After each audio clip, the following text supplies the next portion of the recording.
Pourriez-vous nous dire quel est le lien qu'il peut y avoir entre la prévoyance et l'assurance de prêt, s'il vous plaît? En cas d'arrêt maladie, lequel prend le relais?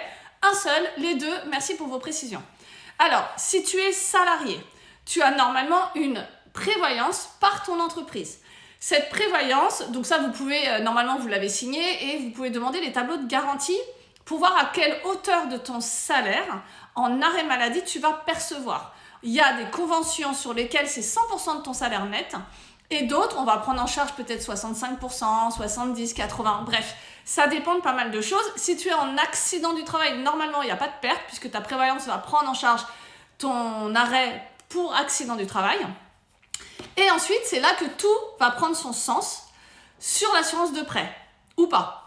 Donc, en prévoyance, à partir du moment où tu es en arrêt, elle va prendre le relais de tes revenus, donc de ton salaire. Si tu es travailleur non salarié ou libéral, eh bien dans ces cas-là, j'espère que tu as une prévoyance à côté parce que cette prévoyance va te servir pour conserver ton train de vie ou ton niveau de salaire ou de revenus que tu as. Normalement, ça sert à ça, une prévoyance, pour être sûr d'avoir quand même des revenus en cas d'arrêt maladie ou d'invalidité.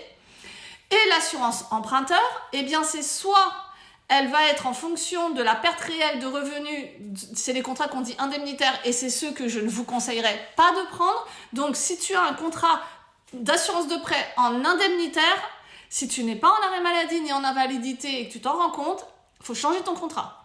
Donc, pourquoi? Parce que si tu n'as pas de perte de revenus, justement parce qu'il y a une prévoyance de l'entreprise ou une autre prévoyance, l'assureur emprunteur va lui te demander justement les revenus de cette prévoyance. Il va te dire, voilà, vous avez une prévoyance de l'entreprise, merci de nous donner les indications. On va calculer ton revenu de référence, donc c'est ton revenu des 12 derniers mois, on fait la moyenne, et ton revenu de remplacement, celui que tu touches pendant que tu es en arrêt. Si tu n'as pas de perte de salaire entre ces deux revenus, ton assurance emprunteur ne prendra pas en charge. C'est une assurance qui ne te sert à rien. Elle ne te sert à rien à partir du moment où tu n'as pas de perte de salaire parce que tu as une prévoyance à côté. Les travailleurs non salariés, c'est la même chose. Si tu as une prévoyance pour te garantir tes revenus en cas d'arrêt maladie, on va te demander ton revenu de référence et ton revenu de remplacement. Donc, si tu as une prévoyance qui prend en charge, ton assurance de prêt en indemnitaire ne te sert à rien. D'où l'intérêt d'avoir du forfaitaire sur ton assurance de prêt, parce que pour le coup, c'est indépendant en fait. Si tu as une prévoyance, tu touches tes revenus avec la prévoyance. Et si tu as une assurance de prêt en forfaitaire, eh bien dans ces cas-là, cette assurance-là va prendre en charge ton prêt immobilier à ta place, en fonction de ton pourcentage évidemment que tu as au-dessus de la tête sur ton assurance. Si vous êtes deux et que vous avez fait 50-50, on viendra indemniser que 50% de ta mensualité. Ça c'est quelque chose que moi je conseille pas, mais après ça dépend de ce que vous avez fait comme contrat. Si tu es en 100%, normalement c'est 100% de ta mensualité.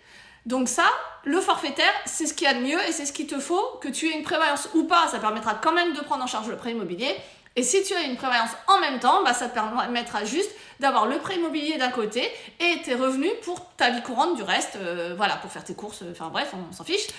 Et attention parce que ça peut ne pas suffire, même si tu es en 100% et même si tu es en forfaitaire, c'est pas pour ça que tu seras indemnisé sur ton arrêt maladie par l'assurance de prêt immobilier. Il peut y avoir plein de clauses différentes qui fait qu'on va te dire oui, on a bien vu ton arrêt, par contre non, on va pas prendre en charge parce que c'est un arrêt lié à un burn-out par exemple, une dépression, anxiété, etc. Et tu n'es pas hospitalisé 15 jours et donc je suis désolée, ton contrat dit que tu dois obligatoirement être hospitalisé 15 jours. Si tu ne l'es pas, moi, assureur, je ne viens pas t'indemniser. Donc vraiment, il faut faire très attention à ce que vous souscrivez en assurance emprunteur. C'est vraiment la clé en fait pour votre prêt immobilier. C'est vraiment, il faut que vous compreniez que ce soit deux assurances différentes.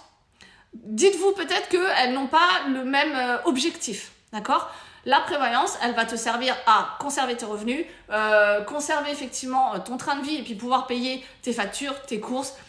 Si tu es vraiment en arrêt alité ou en invalidité, il y a plein de choses que tu ne peux plus faire toi, eh bien tu devras payer quelqu'un pour le faire.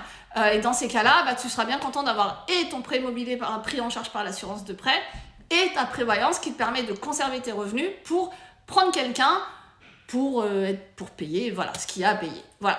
Mais c'est vraiment, normalement dans tous les cas, si tu as une prévoyance, c'est la prévoyance, elle se débloque. Normalement, il n'y a pas de souci. Attention quand même au délai de carence, au montant. Enfin bref, il y a quand même des choses à savoir, même pour les salariés qui sont avec une prévoyance entreprise. parce qu'il peut y avoir aussi 1 an de carence. 1 an de carence parce que tu n'as pas 1 an dans l'ancienneté. Nous, par exemple, dans le courtage en assurance, si on a un salarié qui arrive, il n'est pas assuré sur la prévoyance, même si moi je paye en tant qu'entreprise, je paye bien sa prévoyance tous les mois. Par contre, la personne sera assurée qu'au bout d'1 an. C'est 12 mois en fait, c'est notre convention collective qui dit ça. Et après 12 mois, si cette personne est en arrêt maladie, là il y a le complément de salaire par la prévoyance. Donc voilà, faites toujours très attention à ce que vous signez.